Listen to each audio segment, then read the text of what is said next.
Hey, I can't. I'm going to start the podcast off, but not talking. Right. Yeah, we have a special guest today. It's me, DJ, and Curtis Morley. And I have to apologize. On the last episode, we were announcing our guests. And I was like, we're doing this. And I got Curtis was like, listen, so it's not that I forgot your last name. It's my brain does not like to work half the time. So it just, your last name was gone. DJ found it for me, but it was just, we're having Curtis on next week. So people are like, who's Curtis? Oh, you guys know him. It's okay. You guys know him for sure. Yeah. Well, like I said, we have Curtis Morley on today. We're going to be talking dad stuff. We're going to be talking counterfeit emotions and what that is. And we're excited to have you on. And, little teaser for next month, we're actually going to have you on again. So we are excited to have you on twice. So welcome to the show, sir. Damn. Welcome. Thanks. I'm super excited to be here. I run a company called Counterfeit Emotions. Most of my life, I've been an entrepreneur.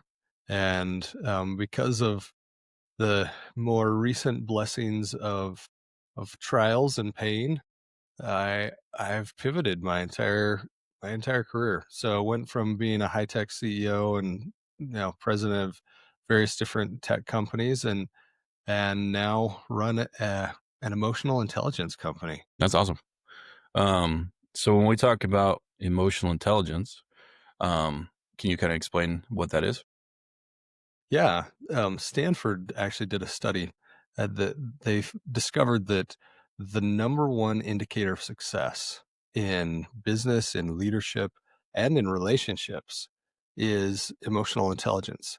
Being aware of your emotions, and not only being aware, but then knowing what to do with those emotions. Awesome. So I know like one of them that we talked about when we originally talked with you was it kind versus nice, and what the differences are?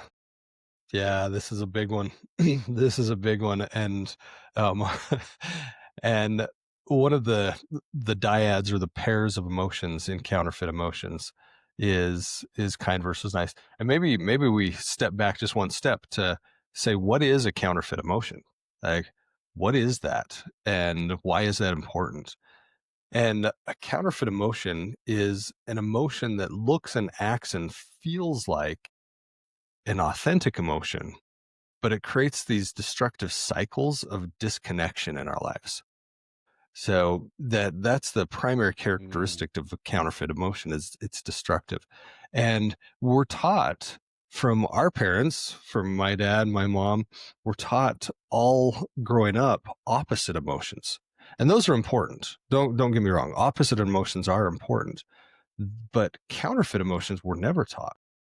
And an opposite emotion is kind of like an easy one to understand is love versus hate. So love says hug, hate says hit, right? And it's so easy to see because it's opposite. It's all the way on the other end of the spectrum, and it's clear that a hug is different than a hit, right? Than a punch in the face, right? And yet there's these emotions that are not on the opposite end. They're emotions that slide right up next to the original emotion and do such a good job counterfeiting that emotion. We don't even know when we're living authentically or living in the counterfeit. And for love, that emotion would be lust. So love says kiss. Well, lust says kiss too. It's not hug and hit, it's kiss and kiss. That's how good it does at counterfeiting those emotions. And so being able to understand, am I living authentically, or am I living in the counterfeit?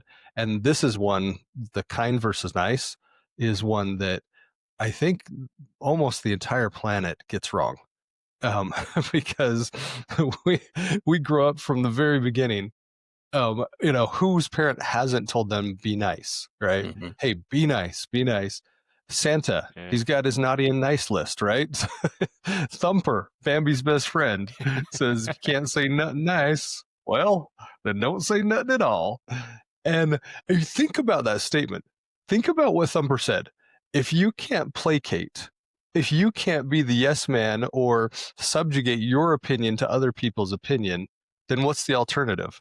well, go to the corner, keep your mouth closed, don't say anything. Mm. And doggone that Disney, he he taught the entire world a false principle. I think it's crazy because I mean, that is the world nowadays where they kind of teach us the wrong ways, I guess. Um, but it is crazy how the love and lust one, how they're the same, but they're completely different. That is the counterfeit you're talking about. Mm-hmm. That's just how the world sees a lot of things nowadays, is through those eyes. Um, and like you said, we're all taught to be nice, but no one's really taught to be kind. And Yeah. there's a big difference. Yeah. And it's fascinating because if you go back to the etymology of the word nice, it actually comes from nesius, which means ignorant. Hmm. If you look at the definition of nice, it's actually ignorant. And if you think about that, that fits it perfectly, because nice says, I'm going to do everything I can to avoid conflict. And because of that, I'm not going to share my opinion. I'm going to be ignorant and just take your opinion. Hmm. Doesn't matter what I think. I'm just going to be ignorant, and I'm just going to say, yep, that's a great idea. Love what you're saying, regardless of what I feel or my experiences or even the need to advocate. I'm just going to put on the smile and avoid conflict. And that's what nice is. Nice is nothing more than a defense mechanism to avoid conflict. And we do it with a smile, and we do it with manners and politeness, and we're all happy, but make sure you stay way over there. You're over there, because if we get too close, then there's the potential for conflict. Whereas kind does something amazing. Kind transforms conflict into connection. It doesn't just say, I'm going to resolve this. It says, I'm going to transform this. I'm going to create connection. And here's a truth that I wish every father would know, is that every time there's a chance for conflict, there's a chance for connection. And we think, oh no, it's just conflict. That if your opinion is different than mine, if your life experience is different than mine, if you think a different way, then the only option is conflict. And it's not true. We have the opportunity to say, wow, because you're different, because you've had different experiences, we can connect on a level that is so much deeper. And that's beautiful. That's what kindness is really all about. How is using these helped you as a dad with your kids? Ooh, that's a good one. um, so yeah, I wish I knew this long ago, and unfortunately I didn't. Unfortunately, I didn't learn the ideas around counterfeit emotions until after I was 40, until after I was divorced, until yeah. And now I have with my beautiful Patty, I've got a whole new family that have joined as well. And um yeah, and understanding that kindness is leaning in. Nice says lean out to avoid conflict. Kindness says lean in. And I used to, as CEO of different companies, anytime I had conflict, like somebody wasn't performing or somebody wasn't doing what needed to be done, or maybe somebody needed to be let go, I would get the biggest pit in my stomach. I'd be like, oh, I just hate this. And from the outside, you think, oh, Curtis has got it all together. He's this high tech CEO. He's all this fancy stuff. But inside, I'm just like, I just like, oh, I hate this. I would just get this nasty boiling pit in my stomach, and I'm like, oh, I don't want to do this. And it wasn't until I realized that kind is willing to have the big conversations done in love. And kind, like putting this into practical application. There was a guy in one of my companies, we moved him 6 times to different roles because he wasn't working out. And finally the decision came down, like, we have to let him go. It's just not working out. And the best thing we ever did for him was to let him go. It wasn't kind to keep him in a place that wasn't working for him. It wasn't kind. And when we did, he joined another company that was a perfect fit, and he thrived. It was so amazing. He got a better job, he did so much better, and he got higher pay. It was actually unkind. It was nice to keep him there. It was unkind to also keep him there. And and when we look at how this applies to parenting, like, it's we often are nice to our kids because we don't want the conflict. We don't want them yelling, we don't want them screaming, we don't want them, throwing the fit, and so we're nice to them. But truly being willing to have those big conversations, that's that's kind. That's where we say, "I'm gonna connect with you." And you know what? This conversation may actually sting a little. Mhm. It may not feel comfortable. And if that's the Mm. case, kind says I'm gonna sit with you in the pain. That after we're done, after we have that conversation, you know what? I'm gonna be there when it hurts. I'm not just gonna say, "Hey, shape up," or, "Hey, this is a direct conversation," but I'm gonna say, "Hey," I'm gonna invite you in. I'm gonna say, "Would you be open to some feedback?" And share that, and if it does hurt, okay, let them feel. Let them feel their emotions. And then sit with them in those emotions. Mhm. Help them process. And this is what I wish I would have known years and years and years ago. Oh boy. But I mean, yeah, you're using it now to help dads, which is very important because we're at a point in time right now where I feel like dads are wanting to change and we're kind of looking for help without wanting to ask for it. Mm, Um, and mhm. so going out there and like you said with the guy at your work, that shows a mark as a father too, because like you're willing to work with somebody. And I feel like as good dads, it bleeds out into the world as well with other things we do. Um, but it is good that like you are able to see it now and learn from mistakes because a lot of times dads we don't want to learn from mistakes. We're like, oh, we made the mistake and oh well it happened, but we don't look back and reflect on it. So that is good. Um, so with your new family, how's that dynamic doing? Is there a weird dynamic between your older kids versus your younger kids? And I know there's like with me, my youngest brother is 22 years younger than me. Mm, And it's the dynamic between who my dad was and kind of not being there when I was younger to he's the coach of my brother's baseball teams. Him and my brother do everything together. So the dynamic is different. So do you see that kind of with your kids? I know as a dad, you're in it, so it's a little bit different. Like, oh yeah, I see it, but yeah. No, I can say that I was a very involved dad okay. from the beginning. Understanding these principles for sure has created change.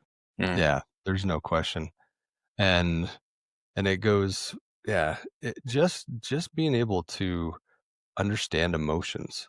Like when we're growing up, it's always, be tough, be a man, you know, get back on the horse and you pick yourself up. And there wasn't a time for reflection. There wasn't a time for emotions. mm, And and understanding that is so important. And I want to put a little caveat. There's no such thing as a bad emotion. There's no such thing.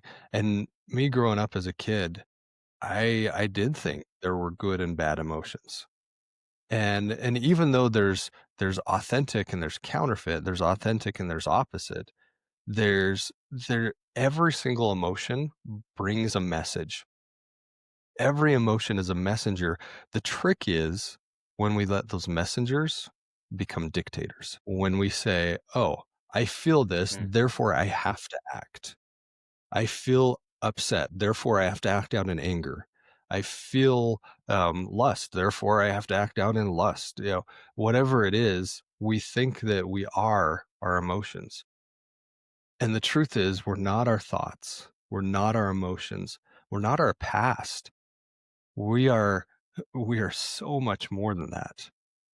And being able to separate and say, okay, I feel this and I can just watch. I can just watch that emotion, kind of like when you're a kid and you're laying on a grassy hill looking up at the sky and you just watch the clouds float through. And we can do that with emotions. Even the big ones, even the massive emotions like, "Whoa, this is a serious trigger." We can just go, "Okay, I'm just going to watch it. I'm just going to watch that trigger float through my sky of emotion."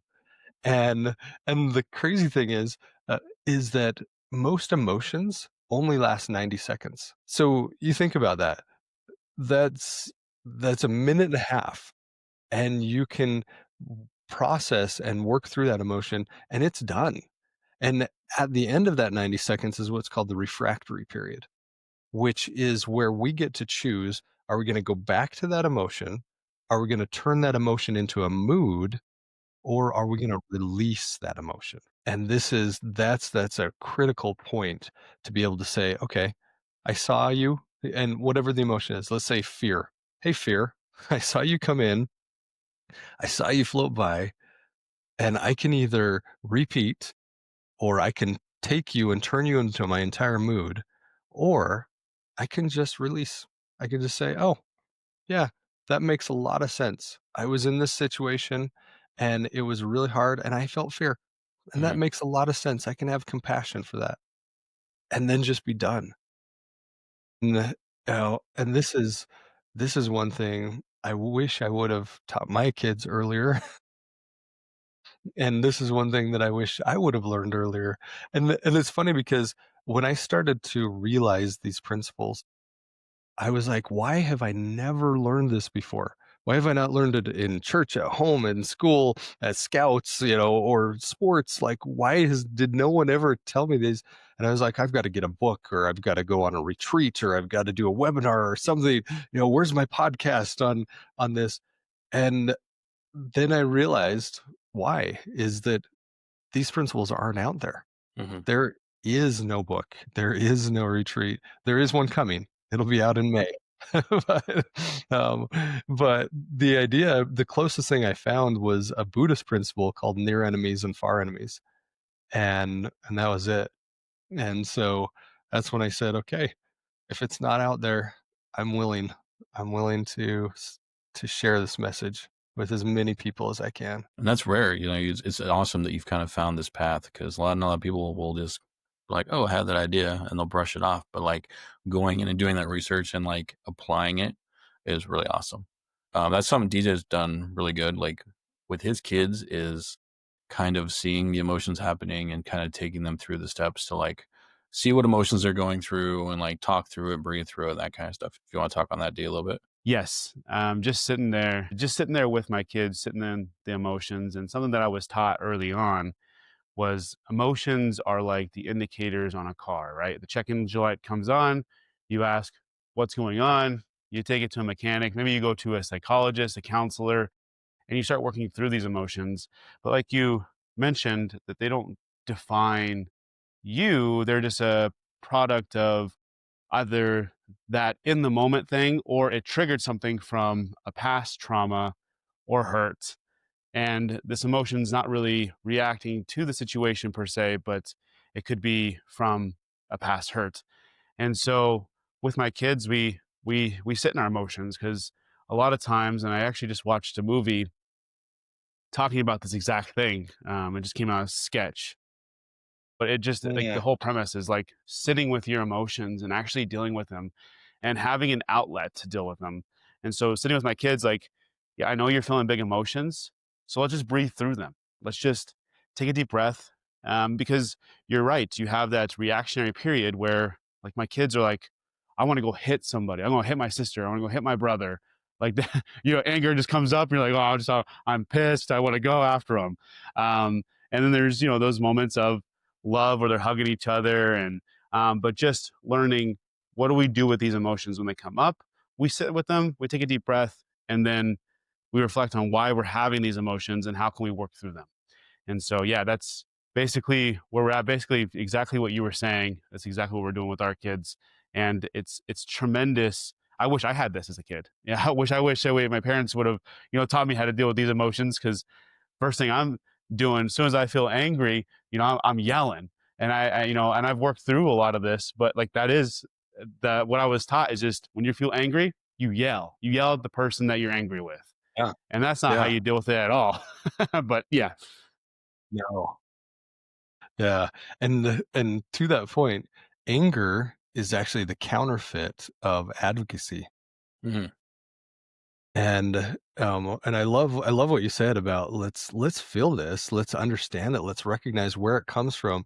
And an analogy that I like to use is the bus, is the emotion bus in our mind, is as we drive around the city of our brain, we, come up to these stops and anger gets on the bus. And and it's okay that it's on the bus, but we don't let it drive. We don't let it drive the bus. It can have a seat and it'll get off at the next stop, but we don't let that anger drive. And in the case of anger and advocacy, this is so critical because anger is destructive every time. Every time anger is destructive. Mm-hmm. Advocacy is constructive. It changes that injustice into something actionable that can build and grow. And a simple example of this is we'll do a little pop quiz, and it's okay if you don't know the answer. Don't feel like you have to know the answer, because in the thousands of people I've asked this to, I've only had 2 people know the answer. So here you go. Don't Google. No Googling. Here we go. Who is Bobby Seale and Huey Newton? And Huey what? Huey Newton. Huey Newton. I don't know. And that's okay. No one does. No one knows the answer. Well, let me ask you a different question. Who's Martin Luther King Jr.? Everyone knows Martin Luther King Jr., right? Mm. Every major U.S. city has a Martin Luther King Jr. street, and the number of high schools and junior highs is immense because he changed the world. Mm. And Huey Newton and Bobby Seale, they are the founders of the Black Panthers. And you think about this. They both saw an injustice. They both said racism is wrong, and it is. Point blank, racism is wrong. And there was this injustice. One group said, we're going to take that to anger and violence and firebomb cars and kill police officers, et cetera, et cetera. The other group, Martin Luther King Jr., he said, I'm going to take that, and I'm not going to stand for racism. But where I will stand is at the feet of the Lincoln Memorial with 1 million people. Mm. And I will decry this injustice, but I will invite, instead of hurt and damage and rage and anger, I'm going to invite in with advocacy and say, let's talk about this. This is so important. And that difference between anger and advocacy is so critical in our lives. That's good. That's a really cool way to put things. Because a lot of people, you just think about the word, you don't really think about what it looks like in the real world, but that's a really cool dynamic to look at and visualize. Because I'm I'm a very visual person. Hey, dads, quick break. If you're like DJ and I, you are worried about what your kids are seeing online. That's why me and DJ are excited to announce that we are working with Bark. Bark monitors texts, emails, YouTube, and over 30 social media platforms, alerting you if your child runs into bullying, predators, or explicit content. It gives you the chance to step in and parent with confidence. And here's the best part. When you use code unscripted, you'll get 15% off Bark for life. So hit the link in the show notes, grab your discount, and protect your kids today. I know before we talked about one of the dyads of recovery versus sobriety and what to do, how to help kids that may happen into pornography and things like that. I don't know if that was your question or if you wanted to transition there. But yeah, we can. I know. So it's kind of funny. My son is getting to that age where now I've had not the full talk with him yet, but just starting to because we had Chris McKenna on, and he does Protect Young Eyes. And so kind of what he talked about with us and kind of going on, there should be certain touching points as your sons get older. So that way, by the time they're, teenagers, it's not like, oh, what the heck is this big thing that's in the world that all of a sudden is filling my mind? It's you introduce it, but you introduce it in a way that's healthy and like maybe make it more aware, instead of like how DJ or I was introduced to, where it was thrown in front of our faces and we're all of a sudden we're like, what is this thing? And you make it, and you kind of explain why it's wrong and why it is a bad thing, instead of, oh my gosh, there's naked people in front of me, you know? Yeah. Yeah, that's so critical.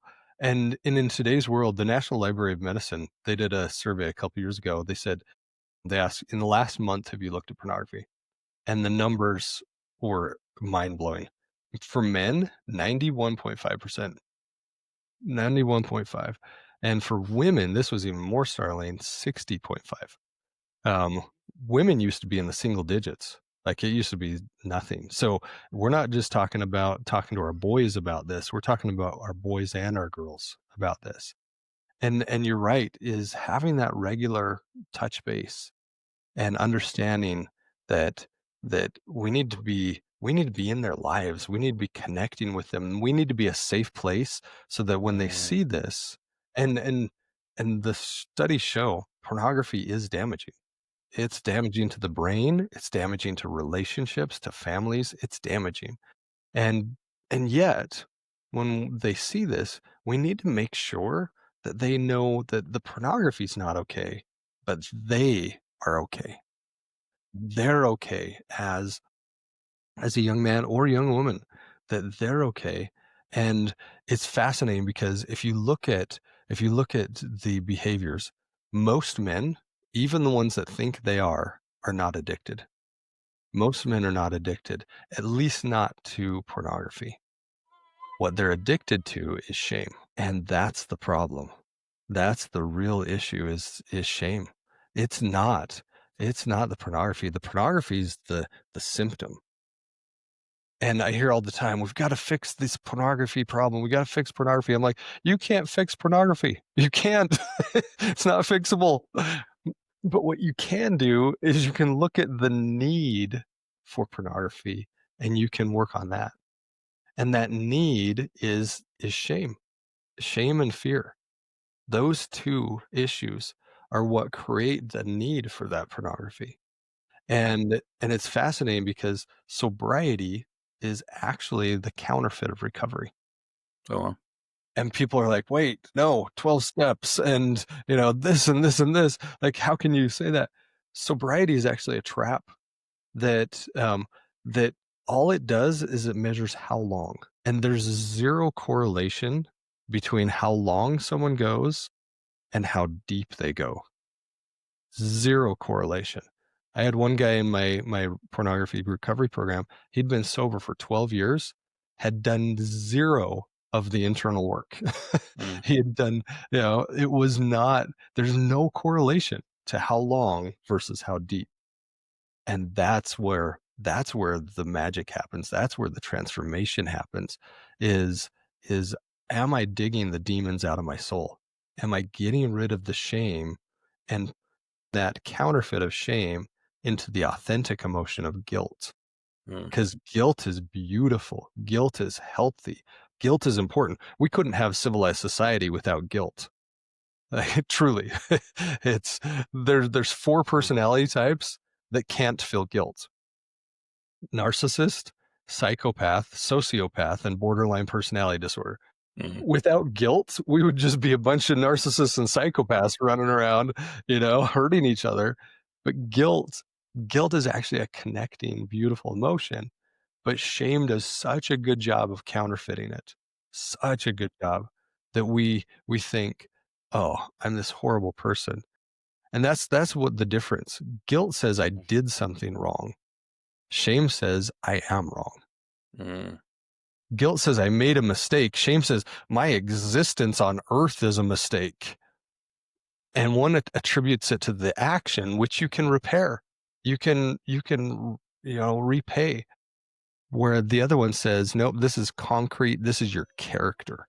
You are a horrible person because of this. Whereas guilt just says, oh, I chose something that was harmful and I'm going to fix that.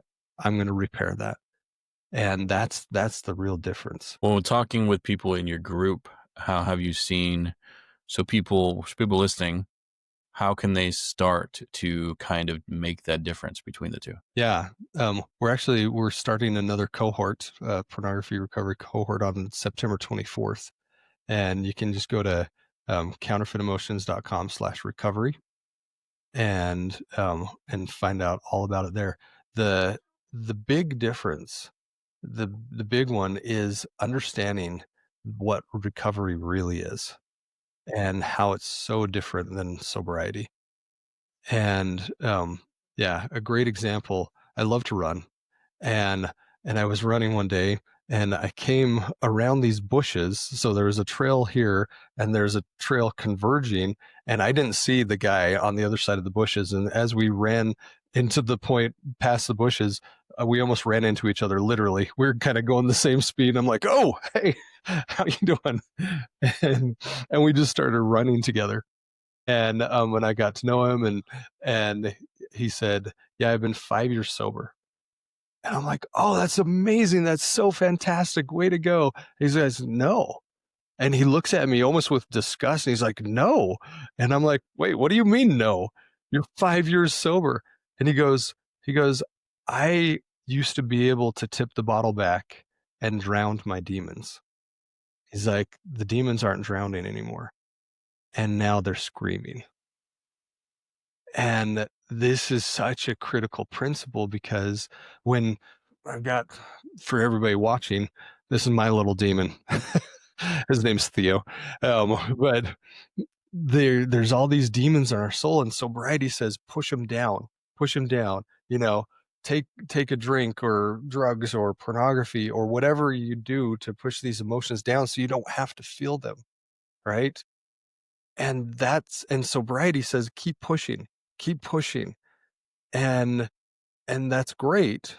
But as long as we're pushing them down, they're staying in our soul. It's not until we pull them out. And I call it taking our demons to lunch. we pull them out, we take them to lunch, we look at them and we say, "What are you trying to tell me? Why are you on my emotion bus? What is it that I haven't been able to process in my life?" And this is when we start finding recovery, is when we start digging these guys out of the graveyard of our soul. And we say, "Okay, here's a trigger. It's not a bad thing. It's actually a gift. This trigger is a gift because now I know where to dig. Now I know where this guy's buried." Before, it was this treasure hunt, like, go find him. We're not sure where he's at. But when we get triggered, it's like the exact GPS coordinates in our soul to say, this is where to dig. Here's the longitude and latitude. Grab your shovel. Right here is where you need to dig. And then we can find these guys. And that's recovery. It doesn't matter time. Time doesn't matter at all in recovery. What matters is how many of these guys are we digging out of our soul. That's true recovery. It's cool to hear it like that. I think a lot of people just tend to, like what that guy kind of seemed like he was doing, just kind of live with it and just kind of let it happen versus, face it. And like you said, you could be, 10 years sober and not have done any of the work to make recovery. Yeah. Which I think happens going back to like pornography. When kids see it, I think I was maybe 14 the first time I saw pornography. And you think it's, oh yeah, I got in trouble, I got scared, my parents yelled at me, and now it's gone. But it's still like there in your thoughts, and you got to think about it, and it's just stuff you don't face until later on, and then it's kind of more damaging at that point because it's kind of got this hold on you, and it's deep rooted in you. So well said. That's so well said. And for all the fathers out there, when your kid comes to you and says, "Hey, I looked at pornography," or if they don't come to you, you find it on their phone, you see them watching it on a computer, whatever. Just like you said, is instead of adding to the shame, instead of saying, "Oh, how could you do this? Oh, you're a horrible kid," no, no, no.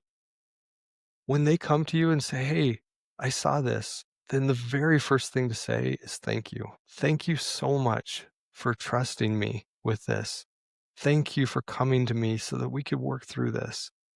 And being okay with them not okay with the pornography, but being okay with them, seeing them in their divinity as a child of God, as you know, this glorious being that we get stewardship for a little time, is to say, I see you.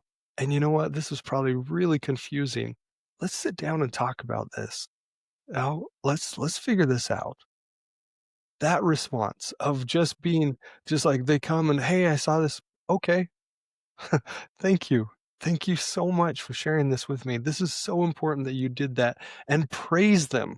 Praise them for coming to you, because that was hard. That was so hard for them to come and say, hey, I did this thing, and remove the shame, but help them get into the guilt of saying, hey, I don't want to do this again. I don't, understanding that difference of the guilt and shame, and making sure we don't add to the shame, making sure that we're not like, oh, you kid, why did you do this? Instead, it's bringing them in and hugging them and saying, thank you so much for sharing this with me. This is something that we can work on together. Mm-hmm. That's where it's funny you say that, because like that's pretty much what happened to me. My dad found out, and I was taken in front of two pastors and my dad in a room, and just coming at me like, "What are you looking at this stuff for? What are you doing?" The room was literally spinning. And I'm like, yeah. no. And then it wasn't until later with my mom. She's like, Alec, what's going on? She sat down with me, and I was finally able to like open up. But like, yeah, it is scary, because like it's all this new stuff coming in your brain. Then all of a sudden you're getting guilt tripped into like, what the heck are you doing?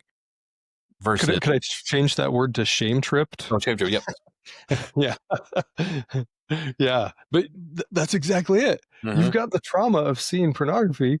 Now you've got the trauma of this room spinning and people yelling at you, and you're like, now I've got double trauma. Mm-hmm. Now I've got both of these. Like, now I really don't know what to do with this. Yeah. I love that you shared that. Thank you.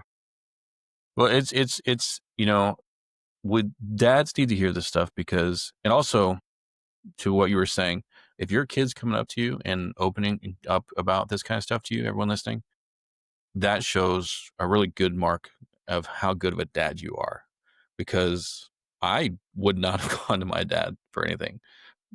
And so using what we've talked with Curtis today, and just instilling it in yourself, but also instilling it in your kids, and showing them the difference between emotions and counterfeit emotions, is going to help the next generation. Is going to help their kids. It'll help them become better parents, and it's going to help you become a better parent. Right? Yeah. Yeah. And if there's dads out there listening to this that are struggling with pornography, which there's 9 out of 10 that are, just like accept that. Say, yep, okay, that's me. I'm one of those. One of the best things you can do for your kids, is overcome that yourself. Is to get that out of your life, get the shame, the hiding, all of that out of your life. Because when you don't have that anymore, you show up as a dad. You really show up as a dad. When you don't have the shame, then it doesn't flow down to your kids. And this is your invitation. This is your invitation to find somewhere. You can do that with Counterfeit Emotions. You can do that with other places, but find somewhere that's a true recovery program, not a sobriety program, a true recovery program where you can get the shame out of your life. Because when you do that, it will change your family. It will change completely what's going on. So that's your invitation. Take it, grab this invitation, make that change, because I can tell if you're watching this podcast, you want to be a great dad. Mm-hmm. And this is your invitation to level up. This is your invitation to be that dad you want to be. And that was gonna be my next question. I was gonna see if you had a challenge for all the dads this week, but I think that's a good one right there. Is just to make that step. Yeah. Yeah. Well, I know DJ is on a little bit of I think he's on like a 5-second gap, so he's just sitting there smiling, which is fine. But as we kind of wrap up, if you guys want to learn more, Curtis, what was the website they can go to? Counterfeitemotions.com/recovery. And you did tease a little bit. You have a book possibly coming? Yep, the Counterfeit Emotions book. We're getting the book proposal ready to send out to all the publishers, and we're hoping for a May launch date. So, yeah. Cool. And if you are listening, Curtis will be back in 4 weeks. So if you have any questions that you want us to ask about dad stuff, about counterfeit emotions, about entrepreneurial stuff, let us know in the comments. That way, when he comes back on, we can ask. And as always, we love you guys. Curtis, thank you for being on. Thank you for blessing us with your time and blessing all these dads with your knowledge. You're welcome. Thank you so much. Cool. Guys, we'll see you in the next episode. DJ, I'll say it for you. I'll give you 2 peace outs for me and DJ. So love you guys.